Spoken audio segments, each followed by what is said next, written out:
Parce que réfléchir, c'est aussi le fait de confronter des choses, tourner le verre, voir peut-être des choses qui ne nous arrangeaient pas. Donc il est parfois préférable de cultiver autre chose. Et moi je mets souvent sur un pied, on a tellement cultivé en entreprise et à l'école la pression de la réponse plutôt que la passion de la question.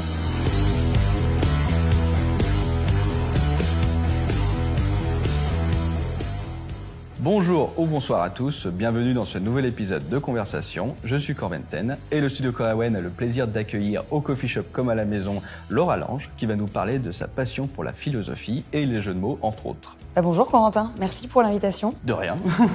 Et tu vas bien ? Très bien, écoute, très bien. En période de déconfinement, on prend plaisir à ressortir et à repartager des moments avec gestes barrières. Pas de masque, mais on a quand même la bonne distance. Tout à fait. Ne t'approche pas trop quand même. Là, je suis très bien installé. Moi aussi, on est super bien d'ailleurs, c'est superbe. Est-ce que tu peux te présenter en quelques mots et partir peut-être de tes études jusqu'à ton parcours professionnel, nous expliquer un petit peu quel est le métier de philosophe, de conférencière, peut-être même de chroniqueuse ? Écoute, je fais de la philosophie. Alors, j'aime bien dire je prends la vie avec philosophie, j'essaye. Et donc je fais des conférences en entreprise où j'invite à se saisir des problématiques que l'on rencontre. Le télétravail en était une ces derniers temps. Il y a de nombreuses problématiques. L'arrivée du numérique dans les secteurs d'activité, comment on peut faire autorité dans un monde qui court l'horizontalité, comment manager dans un monde qui change, etc., etc. Et donc, je me saisis de ces problématiques, dont on se rappelle bien quand on a fait de la philosophie, notamment les sujets du bac, et je les traite en prenant la parole sur des formats qui peuvent être plus ou moins courts, parfois 20 minutes, format TEDx, parfois 1 heure, parfois une journée. Et donc voilà, je partage un petit peu. En une journée, il y a des gens qui arrivent à tenir. Ouais. Déjà, tu t'ennuies, c'est ça ? Pas du tout.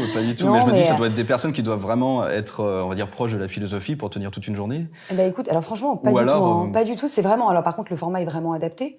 En l'occurrence, ce que je propose sur une journée, c'est une formation qui s'appelle Philosophons autour d'un bon verre de La Fontaine. D'accord. Donc si tu veux, le but, c'est vraiment de passer une journée à découvrir prendre la vie avec philosophie, voir dans quelle mesure la philosophie peut être pratique, parler aux adultes que nous sommes, parce que moi je trouve très dommage et dommageable qu'on ait rencontré la philosophie souvent qu'une fois. Ouais. Parfois on en a même des traumatismes. Ouais. Et on a quand même tous les bancs de la vie professionnelle sur laquelle on n'utilise pas la philosophie, on ne s'y réfère pas.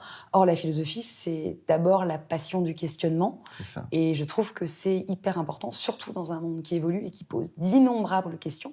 Et donc du coup, sur un format d'une journée, il y a des ateliers, il y a des temps participatifs. Là, en l'occurrence, j'invite à utiliser la philosophie, un peu de jeu de mots, et La Fontaine. Donc, tu vois, on essaie vraiment d'adapter. Le but, c'est pas que les gens s'ennuient, et surtout pas qu'on renoue avec l'ennui qu'on a pu connaître parfois sur les bancs. C'est ce que je me disais, il y a quelque chose de ludique, parce que c'est vrai que si on enchaîne 8 heures de philo comme ce qu'on a pu faire au lycée, ça devait être pas forcément... Complètement. Et puis il y a philosophie. Oui. Tu vois, il y a histoire de la philosophie. Il y a, si tu vas à la faculté, tu apprends l'histoire de la philosophie, les philosophes, etc. Là, quand j'invite à prendre la vie avec philosophie, je vais me référer à certains philosophes, mais le but, c'est plutôt de se saisir de problématiques contemporaines qui, de fait, n'ont pas été pensées, en tout cas pas en totalité, par ceux qui nous ont précédés. Des zones d'ombre à découvrir. Voilà, c'est ça. C'est vraiment aller dans le carnet, les références, piocher, apprendre et surtout réconcilier avec la passion de la question. On a parfois peur de s'interroger ou parce que réfléchir, c'est aussi le fait de se confronter à des choses, tourner le verre, voir peut-être des choses qui ne nous arrangeaient pas. Donc, il est parfois préférable de cultiver autre chose. Et moi, je mets souvent sur un pied, on a tellement cultivé en entreprise et à l'école la pression de la réponse plutôt que la passion de la question. Alors et ça, voilà, tu vois, c'est un peu l'idée, c'est il y a tellement de choses, on doit s'émerveiller. Et au-delà d'être à la limite joli sur le papier, c'est juste quelque chose d'hyper important pour l'avenir en entreprise. Les soft skills sont sur le devant de la scène, toutes justement les compétences qui relèvent de l'esprit critique, de la curiosité, de l'art de savoir réfléchir, rebondir. Donc c'est pas juste se dire la passion de la question pour la passion de la question. C'est que c'est l'avenir, que de savoir former des gens qui seront capables eux-mêmes de se réformer. Puisque si le contenu de ce qu'on apprend est amené à bouger, la capacité à apprendre, elle, a un grand avenir, je crois. Tout à fait. Voilà un peu l'idée. Ça permet d'armer des gens, de s'outiller justement afin de pouvoir se défendre, mais aussi, j'allais dire, mieux appréhender sa propre personne dans la société. Complètement argumenter et promouvoir le dialogue avec soi avant de promouvoir le dialogue avec les autres. Souvent, on se dit, Je n'arrive pas, par exemple, à dialoguer avec les autres, on s'entend pas, on le voit bien, hein, la cacophonie un peu ambiante. Tout à fait. T'es pour, t'es contre, t'es noir, t'es blanc, t'es droite, t'es de gauche, etc. C'est ça. Il faut essayer d'aller prendre de la hauteur. Exactement, prendre de la hauteur et créer du dialogue. Et pour créer du dialogue, ça en passe d'abord avec la capacité de pouvoir d'abord dialoguer avec soi, mettre de l'eau dans son vin. Et c'est ça aussi, philosopher. Hein. Réfléchir, c'est se mettre en miroir. La notion de réflexion, elle est doublement intéressante. Je réfléchis, je me mets en miroir, je pense, et donc ça me permet de mieux réfléchir en plus. Pouvoir se mettre aussi à la place de l'autre, pouvoir avoir différents points de vue, différents angles pour mieux appréhender un thème en particulier. Tout à fait. Mais ça passe. Et c'est pour ça que souvent je me dis, par le fait de se regarder soi-même avant de pointer les autres du doigt. Ah oui. Et ça, c'est une difficulté qu'on a parfois, hein, c'est qu'on ne se regarde pas forcément soi-même. C'est l'amour-propre. Essayer de voir ses défauts, c'est les choses qui viennent c'est un combat contre soi-même. Complètement, ça vient te polluer et du coup, tout le monde pratique. Alors, je donne un peu ça pour jouer sur les mots, hein, mais quand souvent il y a un dialogue de sourds, quel qu'il soit, que ce soit en couple, en famille, avec son collègue, c'est souvent qu'on pratique un monologue de sot. Il n'y a de dialogue de sourds que de monologue de sot. C'est-à-dire que chacun campe sur ses positions et ne fait pas d'effort, en fait, de réflexion pour ouvrir, ne serait-ce que la fenêtre à la discussion. Et ça, c'est quelque chose, c'est pour ça que quand je fais des interventions, je propose de pratiquer un saut de la pensée pour être moins sot. Et ce saut-là, il passe par une prise de hauteur pour se rendre davantage hauteur de sa situation et pouvoir rentrer en dialogue avec les autres. Donc c'est un peu l'idée générale de ma philosophie, si je puis dire. Tout à fait, très bien. Et par rapport à tes études, du coup, comment ça s'est passé? Est-ce que justement ça ressemblait à ce que les gens ont pu vivre d'horrible au lycée, ou est-ce que c'est quelque chose où tu as pu justement t'épanouir et te dire « Ah ouais, c'est vraiment exactement ce que je veux faire et ça me plaît d'en faire mon métier ». J'ai eu la chance de rencontrer, je pense, effectivement, la philosophie à travers un prof excellent, Monsieur Arfeux, au lycée Édouard Herriot, qui est toujours. Donc ça a été... En tout cas, je partageais sa sensibilité. Donc lui était bon, mais j'avais aussi cette sensibilité. Donc il y a eu une rencontre. Et j'ai apprécié la façon dont il a amené la philosophie. Et puis moi, surtout, j'ai enfin rencontré une matière qui me parlait, où les mots comptaient. C'est vraiment quelque chose d'assez particulier. Et puis ensuite, la rencontre à la fac, où là, je me suis dit, j'y vais de manière assez stratégique. Clairement, je voulais faire une école de communication. Et je me suis dit, que ce serait aussi stratégique, que je me ferais plaisir 1 an en faisant la faculté, voire 2, et qu'après, je ferais un tremplin pour avoir une passerelle. Bon, finalement, j'ai fait 5 ans, plus un doctorat derrière. J'y suis complètement restée. Mais par contre, j'ai rencontré la philosophie, j'ai rencontré l'histoire de la philosophie, j'ai rencontré des profs intéressants. Mais j'ai aussi rencontré une énorme frustration, passé un certain nombre d'années où j'avais le sentiment que la philosophie m'isolait, m'éloignait des gens que je fréquentais, où j'avais du mal à parler de ce que je faisais, des thématiques qu'on abordait, de la façon dont on en parlait, alors que je trouvais ça éminemment... il y avait quelque chose de fort, mais j'arrivais pas à l'exploiter. Et ça, c'était à cause du fait que ce que tu faisais était peut-être, j'allais dire, assez pointu. Ouais. Et tout simplement, peut-être les gens de notre entourage veulent plutôt se divertir et pas forcément réfléchir à des choses qui... Ouais, je dirais qu'il y avait peut-être un peu des deux. C'est assez élitiste quand même, la faculté. Ça allait de moins en moins sur certains points, surtout la philosophie. Il fait bon travailler le fond plutôt que la forme. Donc les jeux de mots, c'est vraiment là, je passe évidemment, j'en faisais très peu, voire pas du tout. Mais c'est vrai que c'était plus l'idée de se dire qu'il y avait des sujets très pointus, que j'avais le sentiment qu'il y avait un paradoxe. La philosophie, c'est pratique à la base, c'est dans la cité. La philosophie, elle est incarnée. Platon, Manuel d'Épictète, les pensées de Marc Aurèle. Enfin, c'est du concret. C'est carrément du concret. La philosophie, souvent, on pense que c'est justement abstrait, alors que pas du tout. Bien sûr, mais parce qu'on en a fait cette image. C'est l'université aussi. Alors moi, je ne décris pas ça. Hein. Je décris sans décrier l'université, mais c'est une façon de dire, oui, il y a quand même un élitisme, oui, il y a certains sujets qui méritent d'être pensés. Et ça, tu vois, moi, c'est une problématique qui me passionne. Pour moi, tout est potentiellement philosophique. Oui, bien sûr. J'ai fait une thèse sur la maternité, les mères porteuses, la gestation pour autrui, l'AMP. Quand j'ai amené ce sujet sur la table, en doctorat, j'ai été confrontée à des profs qui ne savaient même pas que ça existait. Et là, tu te dis, d'accord, il y a peut-être aussi une difficulté. Alors évidemment, il y en a d'autres qui savaient. Oui, bien sûr. Mais ça veut dire qu'il y a aussi une certaine noblesse de la pensée qui ne doit pas se confronter à des problématiques contemporaines. Alors moi, je pense que demain, un jeune qui se met en doctorat et qui étudie les relations à travers le prisme de Tinder, mais ça mérite d'être pensé parce que c'est la façon dont on vit la société de demain, c'est la façon dont on se rencontre. Et c'est ça, moi, je trouve, pour moi, prendre la vie avec philosophie, c'est aussi mettre les mains dans le cambouis des problématiques contemporaine, vraiment, réelle. Donc ça, c'est vraiment quelque chose qui me tenait à cœur. Et j'ai rencontré ça à l'université avec des passerelles qu'on offrait en 5e année, qui se présentaient à nous. Alors, tu avais, je crois, que la muséologie, l'écologie, différentes choses. Et moi, je suis tombée vraiment passionnée des problématiques d'éthique médicale. Donc, j'ai fait la passerelle, philosophie, éthique du soin et de la santé. Et donc là, tout de suite, c'est pour ça qu'après, j'ai engagé un doctorat. Donc, il y a des choses en philosophie absolument passionnantes. Mais l'idée, elle est un peu là. C'est que moi, j'ai été passionnée de plein de philosophes. J'ai trouvé ça génial. J'aurais pu faire une thèse sur un concept, sur un auteur. Mais j'ai choisi une autre voie. Et je crois qu'elles sont toutes honorables. Et aujourd'hui, je trouve que parfois, c'est délicat quand on pointe du doigt en vous disant « vous êtes philosophe, vous n'êtes pas philosophe parce que vous faites du cours ». Je trouve qu'on est dans une société dure, mais en général, qui pointe du doigt si vous êtes, je sais pas... qui met les gens dans des cases. Exactement. Et ça, c'est vrai que c'est difficilement supportable quand on essaye d'être humaniste, universaliste, essayer de comprendre un maximum de choses, de dire « ah ouais, mais toi, du coup, tu penses un peu ça, du coup, tout de suite, t'es dans cette case-là ». D'être un peu décloisonné. C'est ça. Et puis surtout, on est réduit à ça. Je suis désolé, je suis un être humain multiforme. Complètement. Et si tu regardes aujourd'hui... Même parfois, je suis pas d'accord avec moi-même, j'ai le droit. Oui, bien sûr. D'être en miroir et de se dire que tu peux toi-même changer de vie totalement. C'est ça. Et regarde, quand tu regardes tous les humoristes aujourd'hui, moi, je trouve ça absolument passionnant de voir la plupart des conversions, reconversions qu'il y a, professionnelles. Ce sont des gens qui avaient des métiers, entre guillemets, plus terre à terre et qui se retrouvent à faire des métiers, à faire de l'humour. C'est génial. Bien sûr. Blanche Gardin, Karim Duval à Lyon, qui est brillant, que j'adore. Il y en a plein. Et puis l'humour, ça permet vraiment de rire de ce qu'il y a, on va dire, de trivial et de remettre, j'allais dire, un petit peu à plat et un petit peu justement à la réalité de ce que sont les choses. Et des fois, on se prend un peu trop au sérieux. Exactement. Et faire un petit peu d'humour et de dérision, d'autodérision, ça fait beaucoup de bien. C'est hyper important, mettre de la fantaisie. Tu vois, tu as dit du sérieux. Moi, j'aime bien dire prendre du sérieux sans se prendre au sérieux. Bien sûr. Il y a vraiment cette dimension de se dire... on a le droit quand même de mettre un peu de fantaisie, tu vois, quand je joue un peu parfois avec les fables, dans le milieu rigoureux du mode fourmi, et inversement de mettre un peu de rigueur dans la vie fantaisiste de la cigale. Bien sûr. Mais l'idée, elle est dans l'alliance, et c'est là qu'il y a de la force. Et je crois qu'aujourd'hui, on a parfois trop cloisonné l'idée de se dire, on m'a déjà dit, mais vous faites une thèse sur ça, donc vous n'êtes pas philosophe. Ces espèces de raccourcis absolument terrifiants, mais qui en disent long aussi de la difficulté qu'on a tous à ouvrir notre champ et à ne pas préjuger. Moi, je peux le faire aussi. Quand on voit arriver quelqu'un, on a tous des étiquettes. Vous faites quoi dans la vie? Vous êtes notaire? Vous n'êtes peut-être pas très très fun. Vous êtes...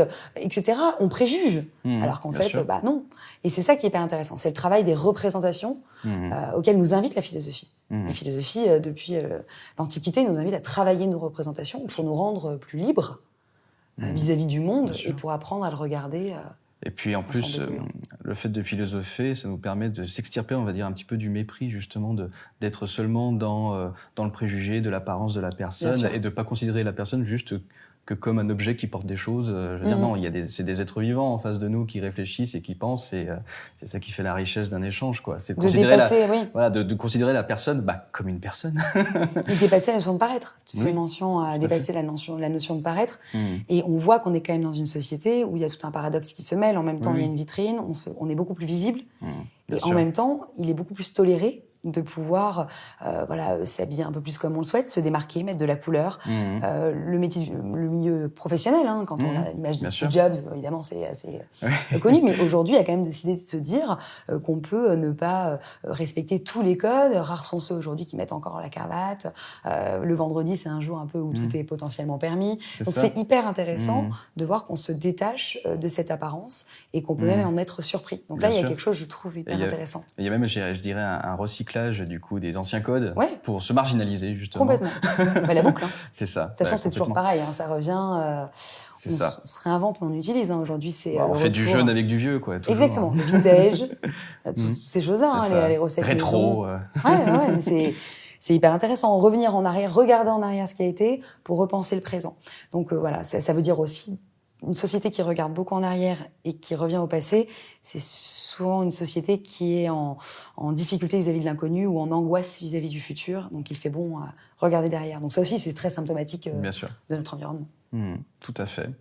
Et j'avais une question, en fait. Quel a été le déclic, justement, pour les jeux de mots et la philosophie? Est-ce que, par exemple, c'est ton professeur ou c'est quelque chose de beaucoup plus tôt qui t'est venu à toi? J'aime bien les mots, j'aime bien réfléchir. Les mots, ça a toujours été. Hein. On a tous... je suis pas une grande manuelle. Chacun a des compétences différentes. Moi, j'étais plutôt écrire. J'ai toujours écrit beaucoup, des poèmes. C'était mon exutoire, jeune, petite. Pas forcément, pareil, hein, j'ai du mal avec les cadres. Donc si j'écris, c'est plus pour me faire plaisir que de rentrer dans un cadre. Alors, évidemment, grand plaisir de l'écrire en alexandrin ou en vers, s'il faut respecter aussi une charte quand on s'adonne à un exercice. Mais c'est plus l'idée de coucher sur un papier des mots et de les faire aussi rimer, mais même si les jeux de mots sont vraiment arrivés sur le tard. J'ai vraiment intégré le fait en rentrant à la fac que les mots devaient avoir leur place et qu'il fallait qu'ils servent le fond. Et que jouer sur la forme pouvait desservir le fond. Par exemple, le sophisme en philosophie, jouer de la forme pouvait aussi trahir même le fond plutôt que de le traduire. Donc, il n'était pas bon jouer de forme. Et moi, j'étais vraiment dans quelque chose où c'était le fond. Même si j'ai toujours eu une appétence et une sensibilité à lire des auteurs comme Heidegger qui frôlent avec la poésie. Et ça m'a toujours beaucoup parlé. J'aimais les images. J'étais sensible à ça. Et par contre, vraiment, en allant dans le doctorat, en avançant, et plus je sentais que j'étais au bout du doctorat, plus je me disais, il y a une liberté conquise. Je suis en train d'avancer, je vais pouvoir me délier. J'avais à cœur d'aller au bout de l'exercice pour me dire, je l'ai fait. J'ai un peu rendu à la faculté l'idée de se dire, j'ai été au bout de l'exercice. Donc oui, je suis docteur en philosophie pratique en l'occurrence, à Paris.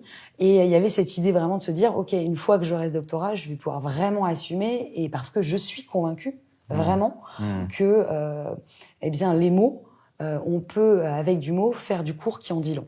Et je crois même que dans notre société, c'est éminemment important. Bien sûr. Parce que tout le monde n'est pas prêt à lire 500 pages de doctorat.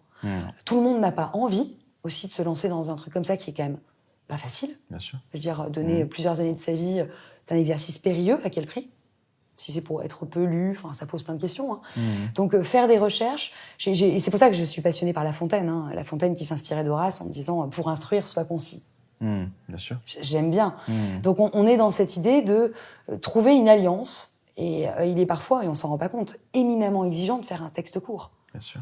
Pour moi, il est plus dur de faire 30 lignes qui en disent long que de faire 10 pages qui en disent long. Parce que de fait, elles m'aident à en dire long.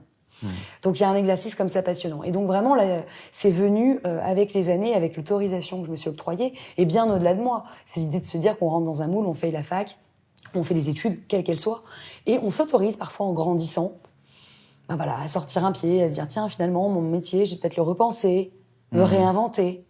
Voilà, c'est finalement ça que je me suis autorisée, et ça a été avec les mots, parce que j'ai cette sensibilité-là, mais comme d'autres pourront l'avoir à travers des illustrations, ou je ne sais quoi. Mais voilà, l'idée, elle était vraiment là. Donc le jeu de mots, comme amour dans jouer, il y a un amour vraiment naturel, quoi. Je ne cherche pas le jeu de mots, quoi. Il vient à toi. Ouais, vraiment. Et je crois que c'est comme ça, d'ailleurs, qu'il est bon. C'est souvent quand on parle de spontanéité. Alors, évidemment qu'il y a du travail, c'est pas ça l'idée, mais c'est de se dire que je crois que s'il est trop cherché, il y a un biais. Ouais. C'est que ça doit quand même arriver assez spontanément. Et tu vois, je donne souvent une image assez parlante, c'est, je sais pas si vous voyez la chanson « Trois petits chats, trois petits chats ». Oui. La chanson de l'enfance, là, « Trois petits chats, trois petits chats, trois petits chats, chapeau chapeau de voilà. paille. Et c'est exactement ça. Enfin, moi, tel que je vis le jeu de mots, c'est exactement ça. C'est-à-dire, c'est un mot qui, de par la consonance, de par plein de choses, me renvoie à un autre. Ce qui, pour ça, d'ailleurs, c'est très dur parfois d'écrire un texte, parce que du coup, la fin d'un mot renvoie à un mot qui n'a pas le sens du premier, donc il faut faire un travail. Mais c'est ça qui est assez intéressant, c'est qu'en fait, c'est assez un exercice de pensée. Et en fait, on va aiguiser un peu... c'est à force de s'entraîner que ça devient aussi plus aisé et facile de le pratiquer. C'est en forgeant qu'on devient forgeron. Évidemment. Et vous voyez, si on regarde la télé, moi j'adore Baffy. Et Baffy, il a cet art, cette capacité à pouvoir prendre la parole, bam, il rebondit, il a quelque chose d'assez fort en lui. Mais c'est quelqu'un qui s'exerce à ça. Et d'ailleurs, si on regarde toutes ces vidéos, on voit que ça revient. Ça fait bien 10, 15 ans, 20 ans, voire même plus, qu'il travaille. Voilà. Et donc, il a des bagages, vous voyez, dans la tête. Moi, je lui disais vraiment, vous avez des bagages. Et en fait, il tire des tiroirs qui sont là. Ils sont là parce qu'il les a cultivés.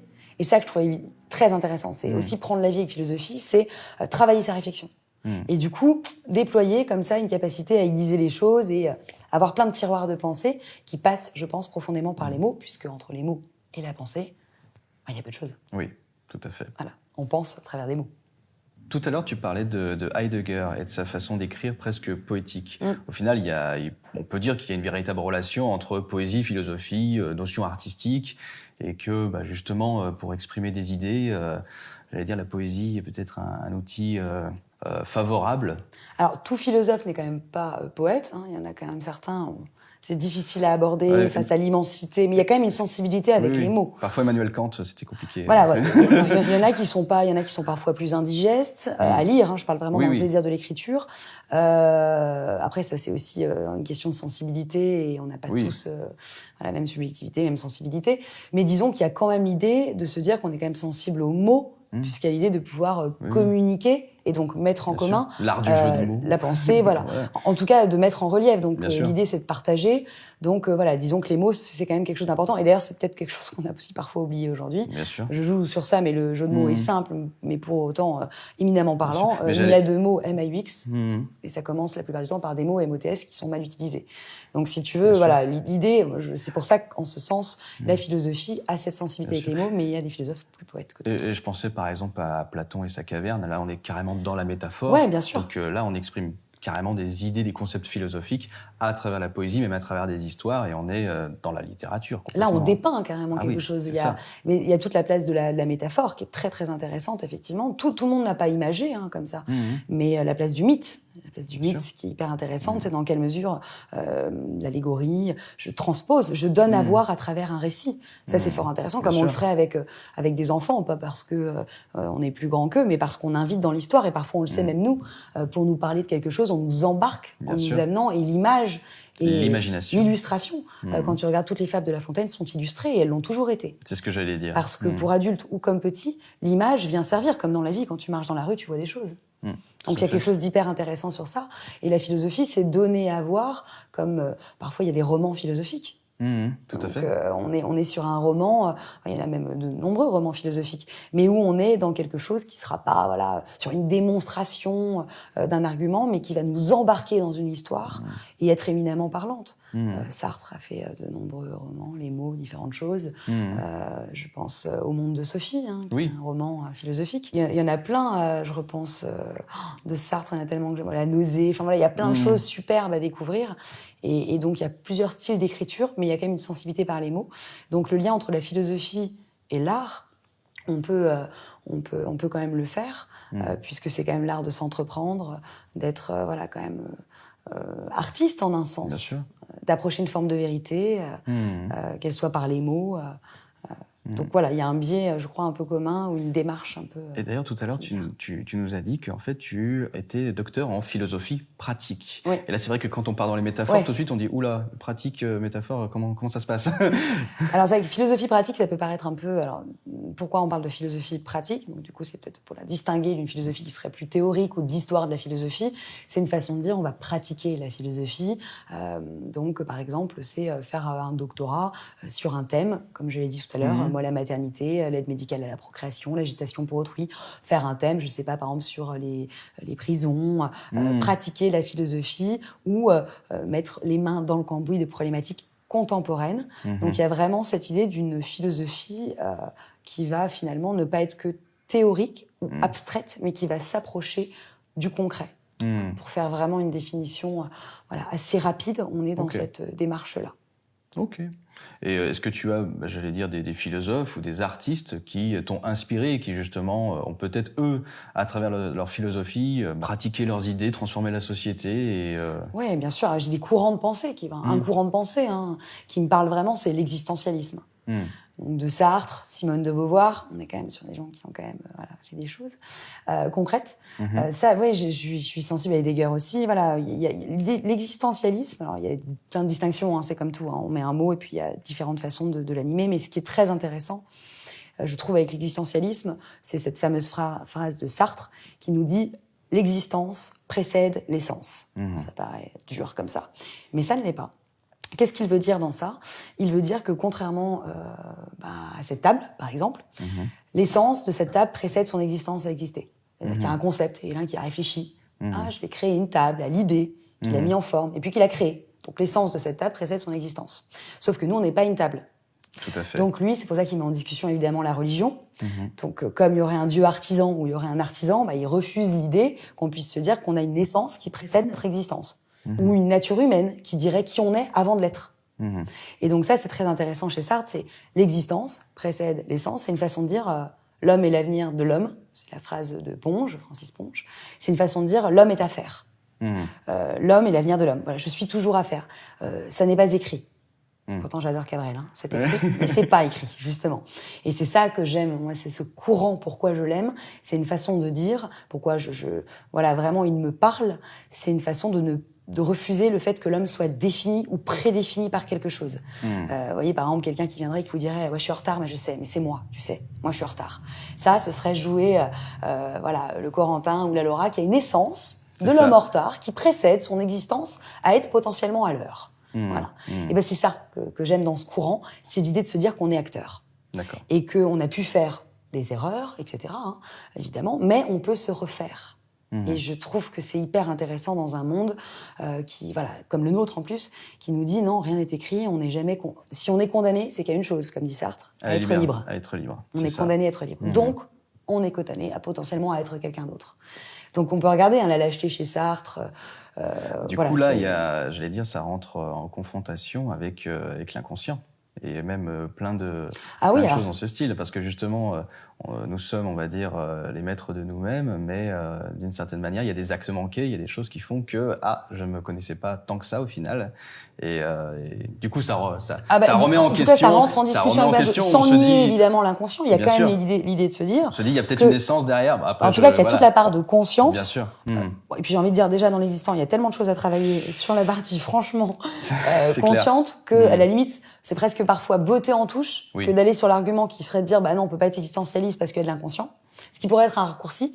Par contre, c'est ce qui vient nourrir grandement la partie. Il faut s'en saisir. Toute la force de la philosophie, c'est de créer de la dialectique. C'est de ne pas se réjouir en se disant il y a d'un côté une théorie, de l'autre une autre. On fait discuter les choses et on grandit de ça. Mais on parlait vraiment de courant. Moi, j'aime l'élan. J'aime l'élan de l'existentialisme. J'aime me dire que on peut être autrement. En tout cas, à titre personnel, ça me permet de me lever et de me dire que voilà, je peux faire en sorte d'agir autrement et donc de grandir aussi parfois. Et ça me permet de me dire qu'on peut tous faire des efforts. Et quand on voit le monde dans lequel on vit, le fait de dire qu'il y a peut-être une essence de l'être humain qui aurait laissé le monde, quand on voit la recrudescence de l'écologie, faut être un peu existentialiste aussi pour considérer que l'existence de l'homme précède son essence à se comporter ainsi. Enfin, on pourrait, voilà. Donc, je fais partie des gens qui se disent, allez, on y va, faire en sorte que les choses soient autrement. J'avais lu une chose à ce propos, c'était en fait par rapport au corps et à l'esprit.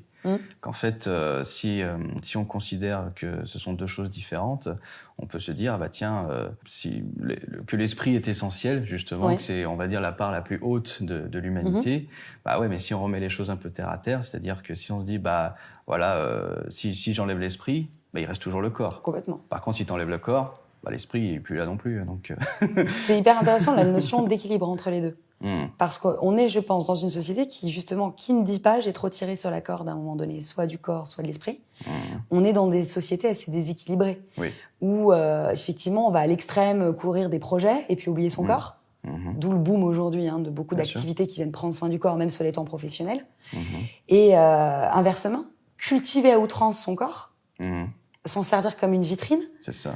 En laissant en dépend son esprit, au sens, je parle de cultiver son esprit réellement.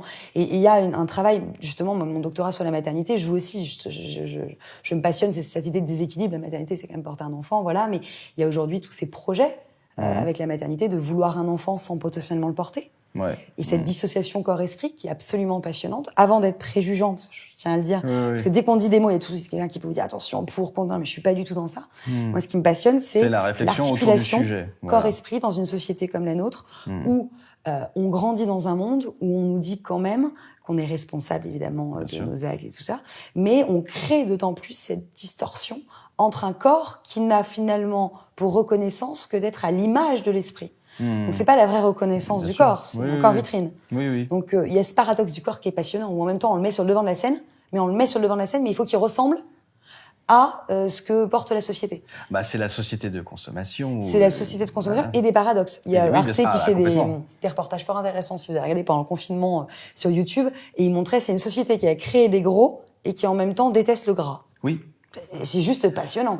C'est ça. Et voilà. Et c'est de ça. l'autre côté, il y a une mise en scène à coup d'Instagram. Je parlais de maternité. Faut aller voir les comptes de ce que c'est aujourd'hui qu'une Bien grossesse en vitrine. Donc, faut pas que ça se voit. Faut que ce soit encore musclé. Faut qu'on prenne peu de poids. Ouais, Voilà le paradoxe d'une société j'allais qui se même dire, déséquilibre. au niveau d'Instagram, où il y a des mannequins futures mamans qui utilisent leur grossesse pour justement se mettre en avant. Je suis une future maman. Et utiliser comme argument de vente, prenez tel produit, tel produit. Et puis même, j'allais dire, c'est peut-être parfois, en tout cas à mon avis, un peu excessif, utiliser carrément le bébé comme presque vraiment. produit marchand. Ah tiens, il a telle chaussette, il a tel chapeau. La notion du corps qui ça vient donne à décor. réfléchir. C'est ça, vraiment, il y a la notion de décor réellement derrière tout ça. Et alors, on voit aussi un autre phénomène sur Instagram, que je trouve absolument passionnant, c'est la nature, le retour total à la nature, l'inverse. Toutes les personnes qui se mettent complètement démaquillées. Oui, tout à fait. Il y a vraiment le je m'assume. Vous avez plein de comptes de filles ou de garçons qui sont acnéiques et qui se montrent, ou du poids. Donc, ce qui est très intéressant, c'est quel que soit le corps, dans quelle mesure il est aussi mis en lumière. Et derrière, il y a quand même l'idée de l'esprit qui contrôle ce corps. Bien sûr. Qu'on souhaite ou pas, par exemple, perdre du poids ou prendre je sais pas, des médicaments qui feraient qu'on n'aurait plus de boutons, on les assume pas, il y a quand même l'idée d'une vitrine. Donc il y a un paradoxe qui est absolument intéressant. Et il y a aussi quelque chose de très intéressant, c'est que certaines personnes prennent conscience justement de cette vitrine-là et font ce qu'on appelle des avant-après Photoshop. Quelle est la réalité? Quel est le mensonge? Et dans quoi tu souhaites vivre? Est-ce que tu souhaites vivre dans le mensonge d'un espèce de narcissisme complètement imaginé, ou est-ce que tu souhaites être dans la vérité et t'assumer? Ça, mais après, une vérité qui est surexposée, ça pose aussi beaucoup de questions. Mais ça, moi, je suis en plus des gens sur Instagram, donc je regarde un petit peu, je suis au fait de tout ça. Mais je trouve que c'est hyper intéressant. Par contre, je pense que ça continue à créer cette dissociation entre le corps et l'esprit, ou alors ça invite à repenser l'équilibre dans notre société qu'on doit faire entre le corps et l'esprit, ou qu'il y a à faire pour justement qu'on perde papier, parce que c'est quand même des problématiques contemporaines. Et j'allais dire, la philosophie, elle est censée être là pour justement pouvoir poser ces questions et faire en sorte que les gens puissent réfléchir sur ces thèmes-là. Et c'est vrai que parfois, on est un petit peu aliéné par ces réseaux sociaux et on ne pense pas forcément à notre image et même à ce qu'on fait dans la vie de tous les jours. Et en fait, ça se retourne contre soi et on se demande pourquoi. C'est ça. Alors, on se demande pourquoi. La notion de pourquoi. Mais on se demande pourquoi trop tard, souvent. Souvent, c'est ça. Après, sans dire, la philosophie n'a pas pour finalité à traiter ces questions. Ça on est d'accord. Par contre, que la philosophie aille se frotter à ces problématiques, je pense qu'on a à y gagner. Donc vraiment, c'est la distinction que je ferais, parce que la philosophie, elle a plein d'autres choses à exposer absolument passionnantes. Par contre, je pense qu'on est philosophe quand on s'y risque aussi. Je serais plus clémente. Alors, certains diront que finalement, j'ai aussi choisi ça, mais j'aurais pu faire, comme je le disais, une thèse sur un sujet éminemment historique pour servir une pensée peut-être un petit peu plus, moins ouverte. Chacun fait son parcours dans la vie. Moins ouverte, mais est-ce que peut-être un petit peu plus légitime par rapport à l'université? Totalement. On est beaucoup plus philosophe. Non, mais ça, par contre, je pense que personne pourra dire le contraire. Par contre, on est plus philosophe. Par contre, il faut être fidèle à ce qu'on est, en fait. Je pense que la réalité, mais quoi que ce soit, il faut être fidèle à ce qu'on est. Et moi, ma fidélité, elle passe par ça. Je peux pas, à un moment donné, être qui je suis dans ma vie, en étant spontané et rentrer dans un cadre qui n'est pas le mien. C'est pas que je suis impertinente, parce qu'il y a un côté qui serait revendicatif. Moi, j'ai jamais été comme ça. Par contre, on me fait rentrer dans des chaussures qui sont pas les miennes. J'y suis pas bien. Par contre, je suis convaincue qu'il y a des choses à faire avec. Et puis surtout, je suis convaincue qu'il y a plein de gens qui vont rentrer dans ces chaussures et d'autres qui vont aller dans d'autres. Donc, il y a de la place pour tout le monde. Ce que je trouve intéressant, c'est qu'on ne condamne pas les gens qui ont envie d'aller s'adonner, et surtout qu'on les laisse explorer. Il y a tellement d'enfants qui ont eu des œillères, qui aujourd'hui se retrouvent à des postes qui ne leur correspondent pas, qui développent des problématiques professionnelles qui sont juste quand même liées à des parcours où on vous a dit, pour être un bon écolier, faut être comme ça, pour être un bon étudiant, faut être comme ça, pour être un bon manager, faut être comme ça, pour être un bon travailleur, faut être comme ça. C'est dur quand même. Surtout que là, on va dire, la génération Y a un petit peu justement subi ça, parce qu'on nous a, en tout cas moi j'en fais partie, on nous a dit quand on était plus petit, il faut bien travailler à l'école, il faut faire des diplômes, il faut justement faire en sorte de bien adhérer à cette société et tout va réussir.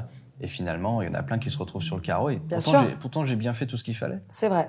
Et je dirais même, au-delà de se retrouver sur le carreau, la plupart des gens n'y trouvent pas de sens. Alors, la quête de sens, oui, complètement. Et ça, et tu vois, moi, vraiment, la question que je me pose, c'est alors, attends, il y a des personnes qui, d'une certaine manière, ont oublié d'exister parce qu'ils se disent, mais qu'est-ce que je fais là? Ils se réveillent un beau matin, mais bien sûr. Je suis pas la personne que je suis censé être, quoi. Ou alors, j'avais projeté quelque chose et je fais des études. J'ai mon métier et je me réalise pas. Ouais. Et là, moi, tu vois, j'ai toujours le truc de me dire, je sais pas si tu vois les matrioshkas, espèce de petites poupées. Oui, c'est les unes dans les autres. Les poupées russes. Voilà, les poupées russes. Et moi, je me dis tout le temps, on est finalement la petite poupée qui est contenue dans un bocal, etc., etc. Pas parce qu'on est petite et qu'on doit s'écraser dans le poids du monde. Juste parce que il faut avoir l'humilité de considérer qu'on est toujours l'élément d'un contenu, d'un contenant, etc. Et moi, j'utilise beaucoup l'image du poisson dans un bocal. Alors, tu peux tourner en rond, tu peux l'analyser, etc. Et pourquoi je te disais les poupées russes, cette idée-là, c'est que en fait, il y a le bocal autour. Et qu'aujourd'hui, le travailleur, c'est aussi le poisson d'un bocal, c'est la poupée d'un contenant, ce que tu veux. Et ce bocal, aujourd'hui, il est quand même en difficulté. La nature, on commence à prendre conscience, à voir émerger des lacunes, des faiblesses, des sensibilités, ce que tu veux. Et je pense que c'est ce retour au bocal fragilisé. Et bien, je crois que c'est cette prise conscience du bocal qui fait que le poisson à l'intérieur, il peut avoir tout ce qu'il veut. Quand il voit que le bocal, ça va mal, il y a un truc qui va pas. Et je pense que c'est problématique aujourd'hui. Quand on a son boulot, ok, on déroule le fil, on se rend compte qu'on est dans un environnement assez précarisant, on se pose beaucoup de questions. Et du coup, c'est ça qui est assez insensé. C'est finalement, qu'est-ce qu'on joue, à quoi on sert dans ce monde qui a poussé les excès à l'extrême. Je pense que la question du sens, elle est concomitante d'un monde qui a été indécent. Sans jouer sur les mots, mais vraiment, en jouant sur les mots d'ailleurs, parce que je pense que ça a du sens. Face à l'indécence, trouver un des sens à tout ça. Ouais. Et aujourd'hui, cette recrudescence du sens, elle est éminemment portée par le monde dans lequel on est. Et je pense que c'est ça, quand on se dit, attends, ça sert à rien, faut peut-être que je parte dans le Cantal ouvrir une fromagerie, parce que ça aura du sens. C'est hyper intéressant. D'ailleurs, c'est hyper culpabilisant. Pour ceux qui auraient des métiers, moi j'ai trouvé pendant le Covid, justement, je me suis dit, mais en gros, c'est dur. Soit on a des métiers qui sont aux premières lignes de ce qui, soi-disant, est le plus près du sens. Donc oui, évidemment, quand on est soignant, on est au plus près. C'est ça. Donc, ou quand on est dans des métiers de service, on est au plus près. Mais pour tous ceux qui ne sont pas dans ces métiers-là, ça veut dire que leur métier ne sert à rien, c'est hyper violent, c'est hyper culpabilisant. Bien sûr. La question, c'est plus de se dire, me semble-t-il, c'est dans quelle mesure mon métier, la fonction que j'occupe, même si c'est à faire des chiffres et avoir personne derrière un bureau, dans quelle mesure ce que je fais est au service de l'humain. Dans quelle mesure ce que je fais, ça va servir l'équipe, l'environnement. Ça me paraît... Le métier est censé, à partir du moment où la finalité, c'est de grandir ou de servir la cause de l'humanité, de servir l'homme, que ce soit un service, mais de servir l'homme. Par contre, tous les métiers aujourd'hui qui, effectivement, travaillent dans des boîtes qui n'ont aucun sens, qui s'en foutent de tout, de l'écologie, de l'impact, de ce qu'on veut, pour moi, et ça, vraiment, ça me semble peu faire sens dans cette finalité. Vous pouvez d'ailleurs être dans des métiers qui sont plus près des gens, un commercial, par exemple, qui vendrait un truc auquel il ne croit pas, où il sait que, clairement, ça ne sert à rien, et que même ça dessert la planète, il a beau être plus près, physiquement, d'un être humain, ça me semble être plus insensé que quelqu'un qui est dans un bureau très éloigné. Ouais. Et ça, c'est une problématique, je pense, qui est très importante à l'avenir. Parce que ça veut dire quoi, sinon, qu'on doit tous arrêter nos boulots, aller se mettre dans la nature et vendre des produits pour être au plus près de ce que c'est que le sensé, je ne crois pas. Et je crois même qu'on peut avoir des métiers très naturels et parfois ne pas être forcément aussi si honorable qu'on peut le dire. Donc vraiment, il y a cet ajustement. Je trouve que c'est aussi une vitrine. Attention à cet élan. Tout est à construire et le sens ne s'acquiert pas parce qu'on fait un choix qui est celui de renoncer à tout. Je crois que c'est dans l'articulation qu'il y a quelque chose à construire. Oui. Il faut bien méditer tout ça. En tout cas, ça pose question. Tout ça. Voilà. C'est vrai. Du coup, on a beaucoup parlé de sens au niveau des mots. Et moi, je pensais à la démarche artistique. Comment, justement, tu arrives à écrire tes textes, à faire en sorte de trouver du sens dans, justement, les différentes thématiques que tu abordes. Quelle est ta démarche artistique à ce niveau-là ? C'est là que j'allie vraiment les deux. Entre la chanson dont je parlais d'ailleurs, Trois petits chats, ça fait très sérieux de dire ça, et la démarche philosophique, qui va être l'idée de se dire, en tout cas, à chaque fois, c'est l'idée de se dire que le message que je vais porter encourage à l'action. À l'idée de l'existentialisme, on est acteur de sa vie, de la philosophie pratique. Donc, mon fil conducteur, c'est quel que soit le thème que j'aborde, la finalité, elle est dans quelle mesure toi ou un autre, une personne qui va m'écouter peut se dire tiens, je pourrais potentiellement l'utiliser. L'idée, vraiment, c'est une finalité pratique. Alors, on pourrait se dire que parfois, c'est peut-être pas évident, mais ma finalité, elle est celle-ci. Et dans quelle mesure le mot curiosité peut devenir une vraie philosophie d'action. Cure, ose, et. Je prends soin de moi en osant et en créant du lien. Voilà. Donc, je pars d'un mot, mais la finalité, c'est comment ça va s'incarner. Je joue beaucoup sur ça. Je pars d'un mot dans un carnet qu'est le dictionnaire. Comment ça va s'incarner dans la vie. Voilà. Ma trame, c'est celle-ci, disons. Ouais. Et après, les mots, ça vient vraiment... vu que je les écris assez spontanément, je vais faire un tri pour souvent choisir, on va dire, un type d'image. Je sais pas, par exemple, si je parle du bateau, je vais avoir un langage autour de ça, marin, ou avoir, créer comme une forme de cohérence dans le récit. Les dernières chroniques que j'ai faites, j'ai utilisé des fables ou des animaux. D'ailleurs, est-ce que tu as eu des contraintes, des choses qu'on t'a imposées, un thème, vas-y, fais-moi une chronique là-dessus, ou une conférence où on te propose un thème et il faut... Ah ouais, les thèmes, oui. Bah oui. La métamorphose, j'avais eu, quand j'ai des thèmes très ciblés, là, j'ai fait 2 conférences pour la curiosité pendant le confinement. C'est un thème, on me dit, proposez-nous une réflexion sur le thème de la curiosité. Et moi, du coup, je me creuse les méninges sur tout ça, donc c'est hyper intéressant. Mais sinon, non, j'ai pas vraiment de sujet. Quand j'avais les chroniques sur TLM, je choisissais au gré de l'actualité. D'accord. Mais voilà, l'idée, c'est quand même d'avoir un message porteur, fédérateur, qui invite à l'action. Donc, c'est vraiment la réflexion, action. J'aime beaucoup cette phrase de Bergson, agir en homme de pensée, penser en homme d'action. Voilà, c'est quelque chose que je trouve intéressant à ne pas omettre dans sa façon d'agir. Et tu as eu des difficultés au niveau, justement, j'allais dire, de certains types de formats, ou est-ce que tu étais assez libre de pouvoir t'exprimer de la façon dont tu voulais Par exemple, tu parlais des chroniques TLM, peut-être que c'était quelque chose, un format un peu plus court, et les conférences... J'ai appris, du coup, parce que c'est vrai que... Non, j'ai appris. Au final, quand on fait effectivement un travail sur la longueur, ça a été un exercice vraiment très formateur et réformateur de ma façon de travailler. Moi, je faisais des longs articles, mais tous mes articles, si vous êtes intéressé par la philosophie pratique, vous pouvez taper sur Internet. C'est publié par l'Université Marne-la-Vallée. Vous avez 15 pages d'articles sur ce qu'est la philosophie pratique. Aujourd'hui, j'en ferai une chronique de 3 minutes. Voilà. Mais à l'époque, je suis passée de doctorat, j'ai appris aussi. Donc aujourd'hui, je pense qu'il faut un équilibre. Moins d'une minute, on est sur un format qui, franchement, ne me mettrait pas vraiment dans le confort. Ouais. Mais le format TEDx, je le trouve très intéressant. Je pense qu'en 20 minutes, on peut vraiment mettre le pied à l'étrier de beaucoup de choses. Après, c'est d'autres choses. Un format de 8 heures, c'est une rencontre humaine. Là, on passe, quand c'est 20 minutes, on passe. On est un peu une parenthèse... un peu inattendu, on essaye en tout cas sur le coup, parce que dans les programmes, on ne sait pas toujours qui y a.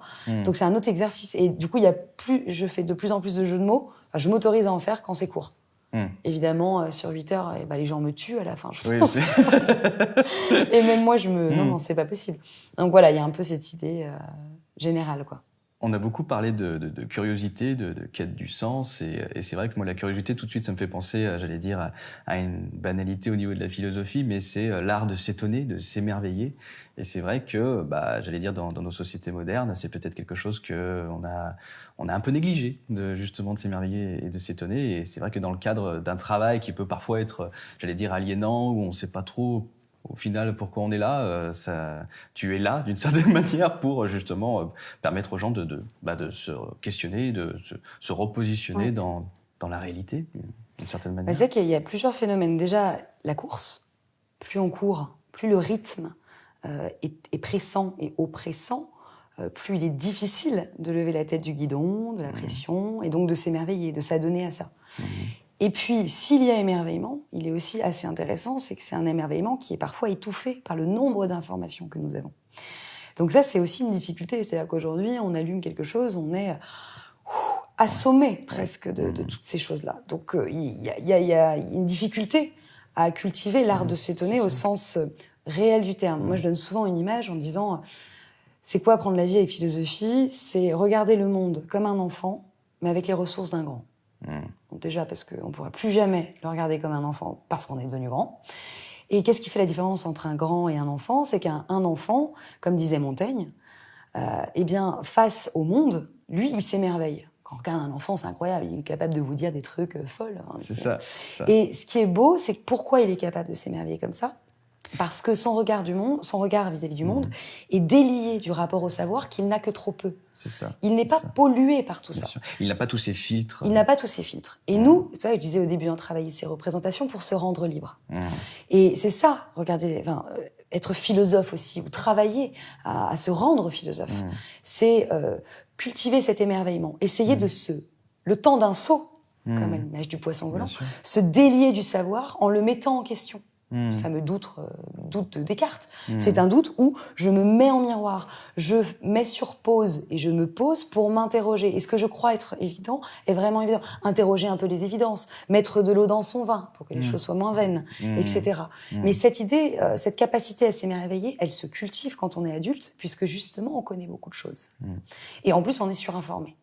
Donc c'est vraiment c'est cet art qui est très important. C'est intéressant cette espèce de retour à l'enfance. Ça peut faire penser aussi au retour à l'essentiel, revenir justement sur des évidences qu'on avait peut-être perdues, de retrouver, on va dire, cette espèce de paradis perdu qu'on avait auparavant. Et de se dévêtir de tous ces filtres, de toutes ces politesses que la société nous impose. C'est vraiment l'art de s'étonner volontairement. C'est ça. Donc ça, c'était Socrate, le dialogue, pousser au dialogue pour s'étonner, s'étonner de soi à travers le dialogue en se disant tiens, en fait, ah oui, d'accord, j'accouche de quelque chose, la maïotique. Mais il y a vraiment, et c'est pour ça que la curiosité me semble être quelque chose d'absolument passionnant aujourd'hui, déjà parce qu'il fait bon courir l'innovation. Donc on est quand même dans une société où on nous demande aussi, il y a presque une injonction à lever la tête du guidon. Il y a quand même des équipes qui sont là pour voir plus loin que le bout de son nez, donc il faut quand même être curieux. Mais là vraiment, j'invite à s'interroger, c'est quand est-ce que pour la dernière fois vous avez été vraiment curieux, au sens d'une vraie curiosité. Quand on fait un doctorat pendant des années, moi j'ai pas eu le sentiment d'être vraiment curieuse. J'ai lu des livres et des articles qui concernaient mathématiques. Par exemple, si vous êtes sportif, que vous allez au salon du sport et que vous vous dirigez directement au stand qui vous concerne, est-ce que vous avez vraiment fait preuve de curiosité ? Pas vraiment. Voilà. La vraie curiosité, c'est celle qui vous permet de rencontrer. Et comme les mots sont beaux, rencontrer, contrer le rang.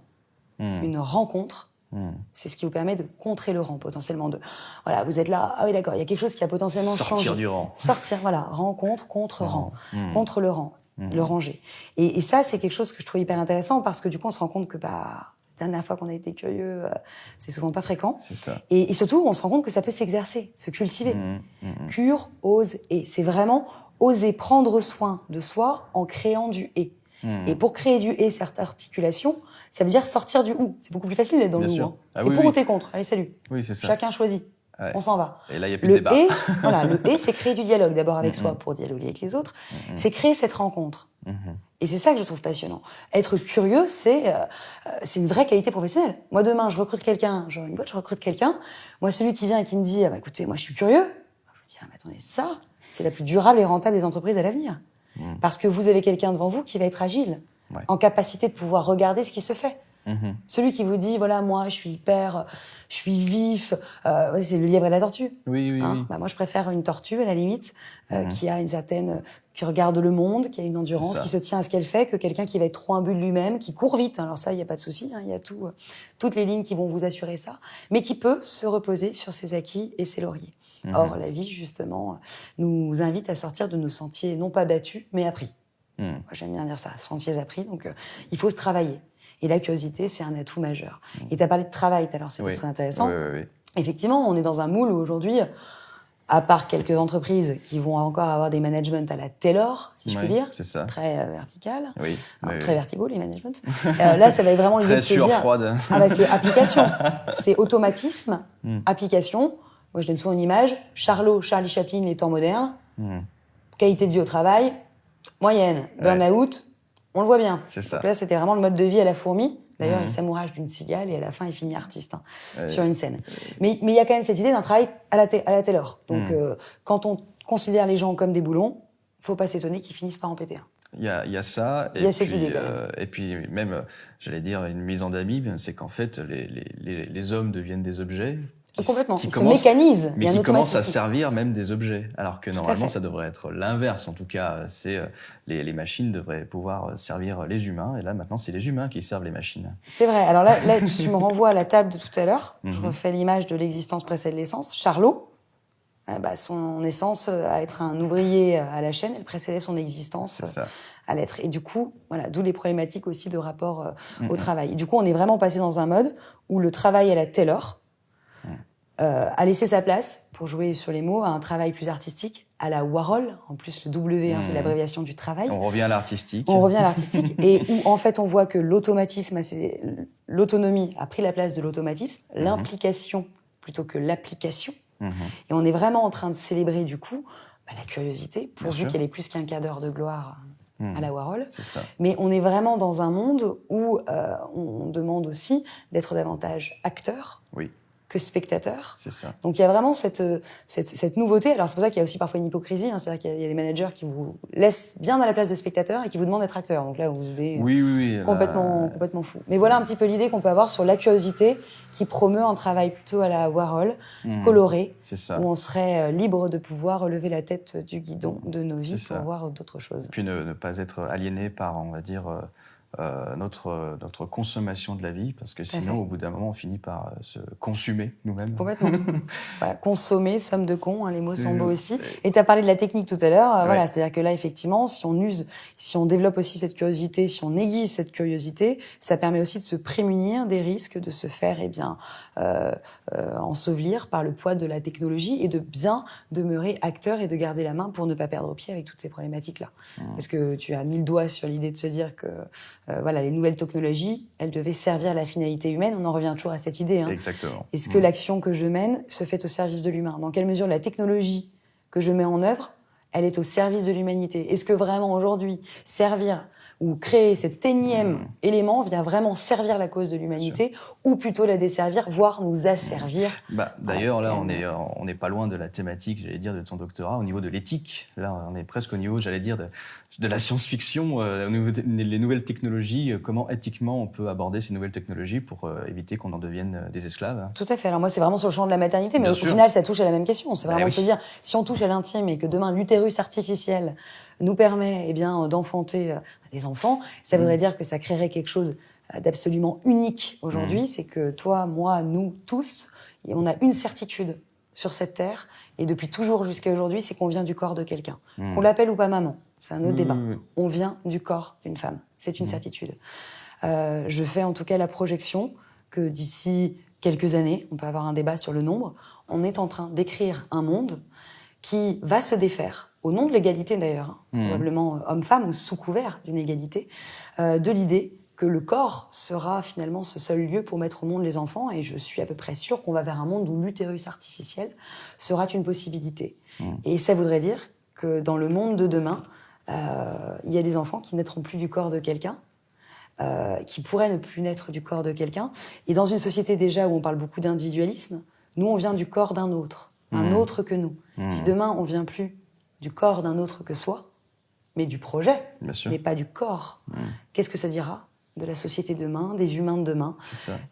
Et du coup, voilà, on peut aller sur d'autres thèmes. Et moi, j'ai pris la maternité parce que déjà, c'est un sujet qui me parle, mais aussi parce que ça prend en rayonnement tout le reste. Si on touche à l'intime, si la maternité est touchée, tout est touché. C'est l'origine du monde. Bien sûr, Courbet. Et si elle est courbée, tout le reste est ébranlé. Donc voilà, et tu vois, on peut travailler sur les relations intimes, sur, moi, ça me passionne la sexualité aujourd'hui, Tinder, ce qu'on veut. Mais tout ça, c'est pareil. Bien sûr. On est dans une société où la planification, les mots sont éminemment parlants. C'est ça. Alors, on est pas un peu tard, on discute, mais les mots de planification, on parle de plan cul aujourd'hui. Ou de plan intime. Les mots sont forts. Bien sûr.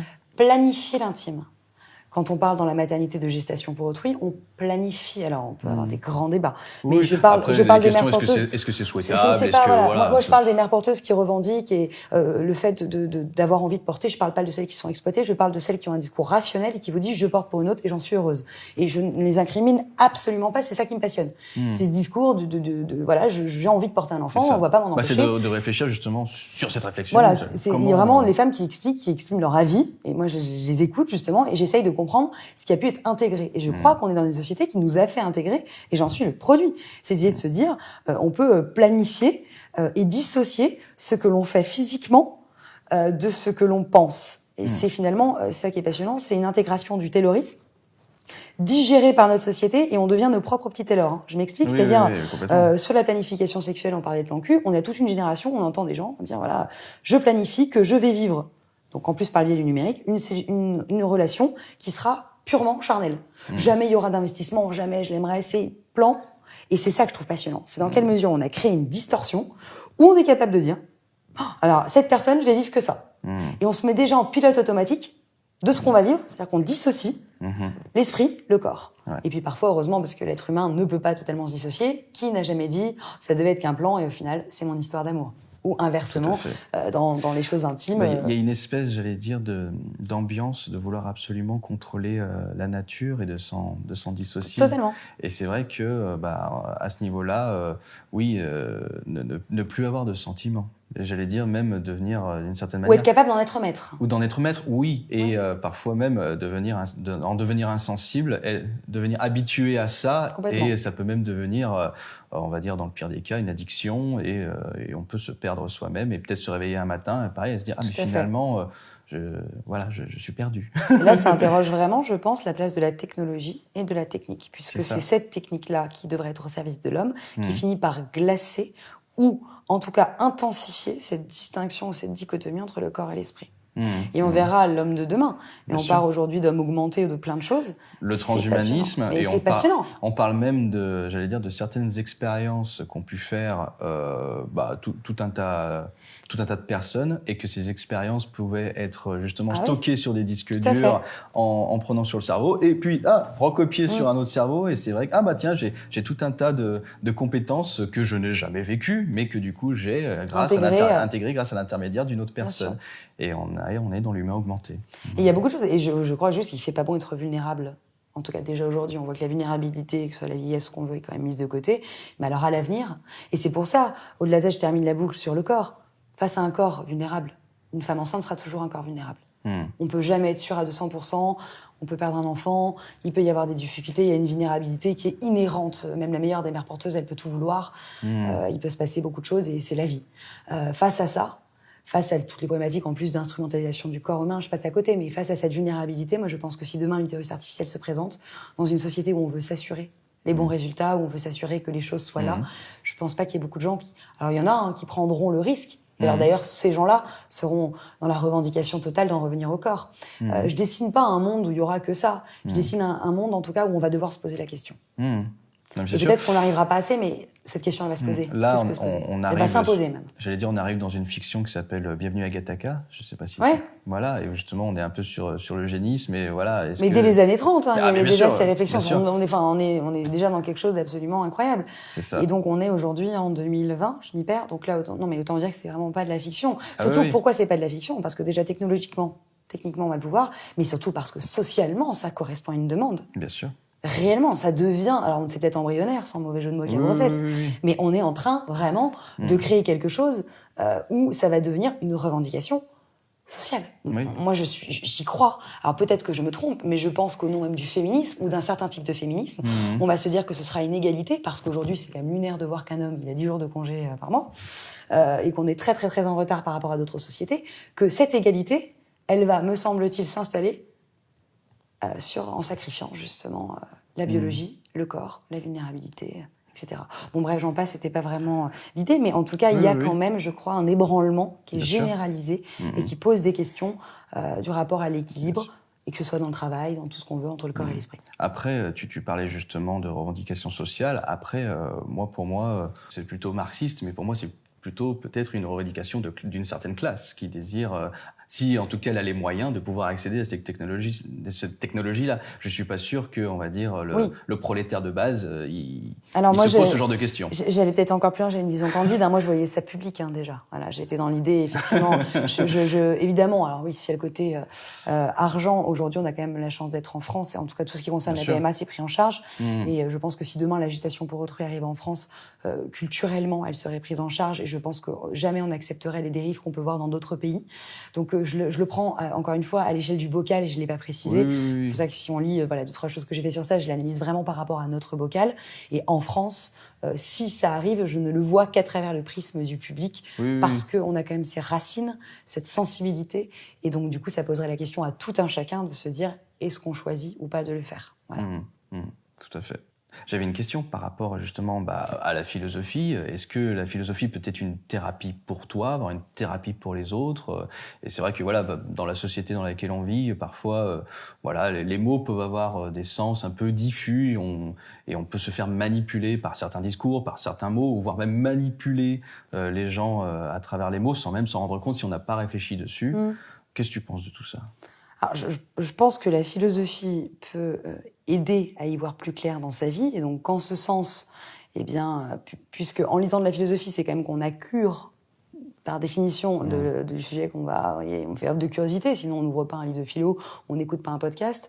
Je pense que la philosophie, parce qu'elle interroge, parce qu'elle est par essence interrogative, qu'elle cultive l'art du pourquoi plutôt que la pression de la réponse, surtout, qu'elle est invitation au discernement, à toutes ces choses-là, elle peut être quelque chose qui nous aiguille, qui nous oriente dans la façon de cheminer dans notre vie. Mais voilà, je pense qu'il ne faut pas trop en attendre, il faut se rendre acteur pour y découvrir. Moi, je suis toujours un peu... il suffit pas d'ouvrir un livre pour rencontrer le monde. Il suffit d'ouvrir un livre, ou en tout cas, il faut déjà avoir envie de mettre le pied à l'étrier et de se mettre ensuite dans l'élan. Je suis vraiment dans l'idée que rien n'est acquis, que tout se conquiert. Et qu'il y a vraiment une idée que c'est pas parce qu'on a lu quelque chose, tout ne s'applique pas à la lettre. Voilà. Et tous les guides de recettes pour bien vivre, parfois ça me fait un peu peur. Bien sûr. Parce que je me dis que c'est une façon Tout de se ne remettre... s'apprend pas dans les livres. Non, mais c'est une façon de se remettre comme spectateur, en fait.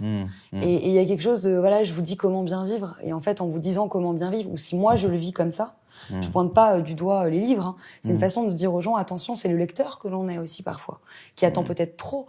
On peut être parfois spectateur ou consommateur. Moi, quand je fais des formations, je demande aux gens d'être avec moi. Je suis pas là pour... c'est ensemble qu'on va créer quelque chose. Donc ça, c'est Dans hyper un important. échange Bien humain. sûr, c'est ça. Donc ce que je veux dire, c'est qu'on peut pas tout attendre de la philosophie. Ça ne fonctionnerait pas. On ne doit pas prendre des choses, on doit en apprendre. Bien sûr. Et ça, c'est quelque chose qu'on doit justement peut-être cultiver. On a tendance à prendre, on se sert. On va au cinéma, on prend un bon film, on consomme un sketch, on consomme tout en fait. Voilà. Et qu'est-ce on prend l'air. Oui, mais il y a une notion vraiment.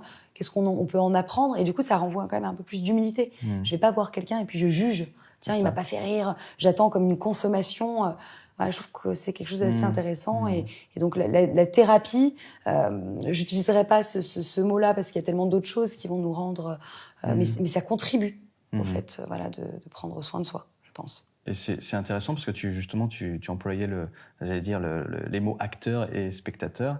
Et moi, tout de suite, ça me fait penser au théâtre. Et c'est vrai que, l'acteur a cette capacité de se mettre dans la peau d'un personnage et d'une certaine manière de rentrer même carrément dans ses pensées, dans son esprit et de pouvoir vivre, plusieurs vies afin de mieux comprendre, l'humain et de mieux s'en saisir et peut-être d'une certaine manière comprendre l'autre, être dans l'échange avec l'autre tout en restant en soi-même et bien sûr jouer avec d'autres acteurs qui jouent d'autres personnages. Et c'est en ça que... Mais c'est pour ça qu'il y a un maillage à trouver entre les deux. On est un bon acteur à partir du moment où on sait être spectateur. Tout à fait. Donc c'est là qu'il y a aussi quelque chose. Par contre, attention à ne pas demeurer spectateur et à se rendre acteur. C'est ça, c'est toujours une question d'équilibre et de et. Et attention à ne pas se perdre dans ces personnages. Bien sûr, c'est ça. Et à travers les masques. Et complètement. C'est une vraie problématique. Les masques, en plus, c'est d'actualité. Tout à fait. Question peut-être aussi d'actualité, l'hygiène de vie d'un philosophe. Est-ce que pendant cette période de confinement, tu as dû remettre en cause ton hygiène de vie ou même justement un peu voir comment la société est arrivée d'une certaine manière à gérer ou pas, l'hygiène de vie, que ce soit au niveau du corps mais aussi de l'esprit? Alors écoute, déjà je dirais, je serais incapable de dire quelle est l'hygiène de vie d'un philosophe. On en revient sur l'essence précédemment. Voilà, il y aurait comme une essence de ce que c'est qu'un philosophe. Du coup, déjà, je me sentirais pas du tout à ma place pour l'incarner. Je laisserais la place à l'autre. J'aurais plutôt l'impression d'être le caillou dans la chaussure ou voilà, d'être l'à côté qui permet de voir peut-être un peu les choses autrement. Mais je ne me permettrais pas. Voilà, non. Ils se retourneraient dans leur... Non, c'est pas possible. C'est plus si... Non. J'aurais pas vraiment... J'aurais beaucoup plus d'humilité sur ça.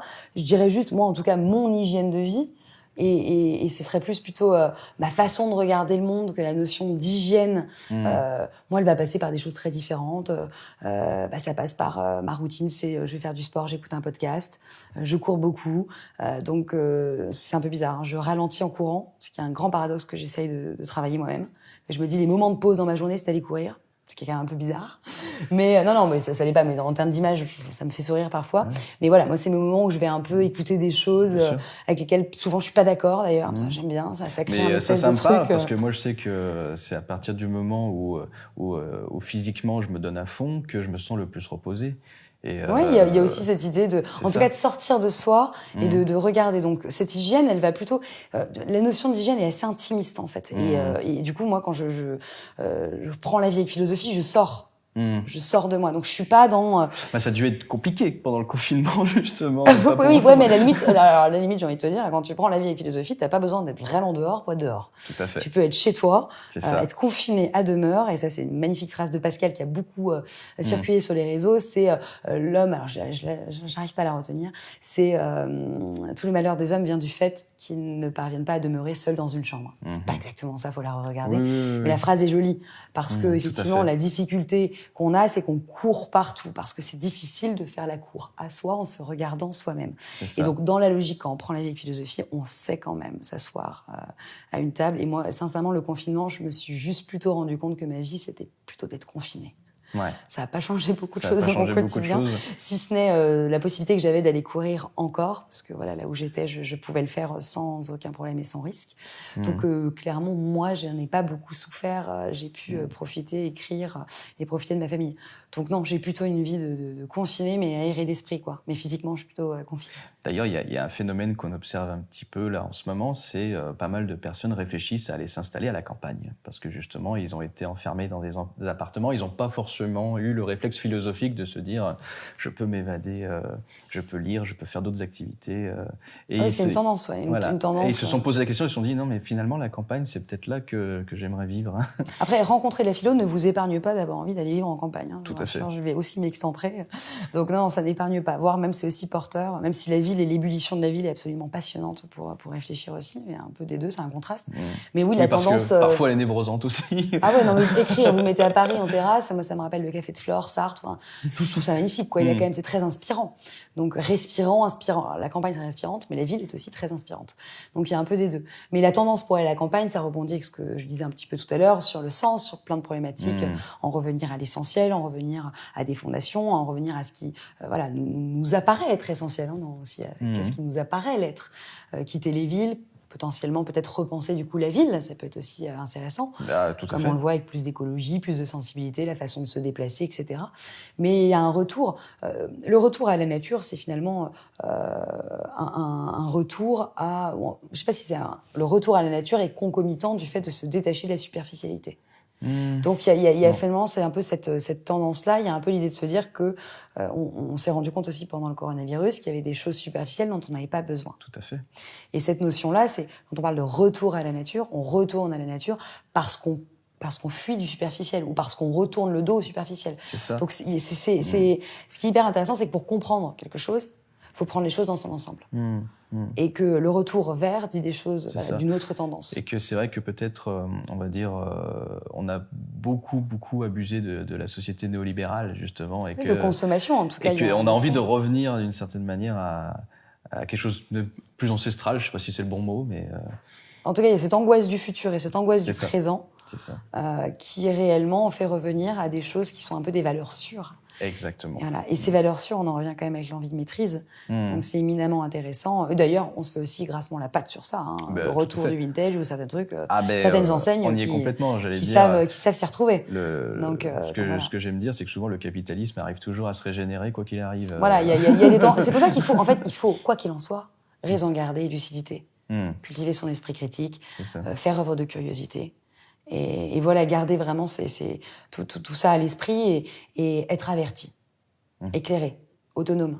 Et c'est pour ça vraiment l'image du bocal. Je dis souvent, faites ce saut de la pensée. Quand vous êtes dans un environnement, prenez le temps, de temps en temps, au lieu de courir le temps, T-A-N-T, de s'extraire, de marquer un temps de pause, que j'écris P-O-S-E plutôt, pas, il faut pas rien faire, hein, pour regarder le monde dans lequel on évolue, prendre du recul, et y retourner, plus averti, plus éclairé, plus autonome. C'est vraiment une démarche juste salvatrice pour l'action. Donc ça, c'est quelque chose que j'encourage étroitement, et l'art de savoir s'arrêter. Non pas pour ne rien faire, mais pour reprendre et pour mieux faire. C'est éminemment, non seulement intéressant, mais c'est hyper important pour la suite. Je crois que ceux qui réussiront demain, c'est ceux qui sauront davantage faire corps avec eux-mêmes. C'est le clin d'œil à la maternité. Et tu as d'autres projets, voilà, des rêves à réaliser? J'en ai plein. Alors, je dis souvent, j'ai des souhaits à tenir plus qu'à venir. Ah. Parce que ça, les souhaits reviennent chaque année. Hein. C'est ça. Donc, je suis plus résolue. Meilleurs vœux, les vœux, les fameuses résolutions qu'on essaye de tenir. L'idée de s'y tenir réellement. Donc, c'est vraiment de l'ordre de la volonté, de ce que je travaille à faire. Et donc, dans mes projets, réellement, en plus, l'existentialisme, c'est la projection de soi, c'est être un homme projet. Je le suis jusqu'au bout. Mes 2 projets, on va dire vraiment importants, c'est la sortie de mon bouquin l'année prochaine sur la maternité. Donc, on en a parlé un petit peu de manière embryonnaire tout à l'heure.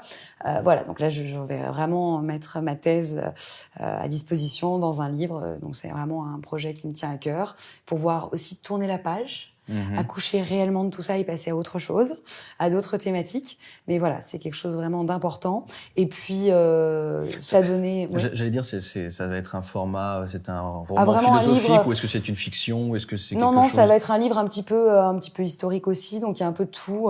C'est vraiment l'histoire de la maternité en 9 chapitres. Voilà, il y a un essai avec un sentiment un petit peu...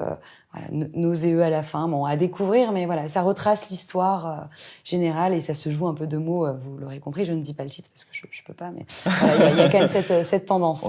On découvrira voilà, ça bientôt. On découvrirait. Et puis sinon, à côté, quand j'aurai fini ça, parce que j'ai vraiment besoin de couper le cordon, à chaque fois, moi je fonctionne comme ça, je ne mets pas la charrue avant les bœufs, et je trouve que c'est important de ne pas se perdre et de savoir aller au bout de certaines choses. Bien sûr. Et après ça, vraiment, ce sera un spectacle, clairement. Voilà, il y a beaucoup de choses sur ça qui se dessinent, des envies.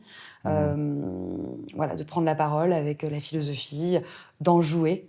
Et pourquoi pas philosopher autour d'un mot à la fontaine, pourquoi pas entreprendre la vie avec philosophie. Mais l'idée de dépasser aussi le champ de l'entreprise pour aller vers le champ de la vie, en fait, tout court. Et l'idée de se dire que quiconque pourrait être intéressé par un peu de jeu de mots et de philo serait à même de pouvoir...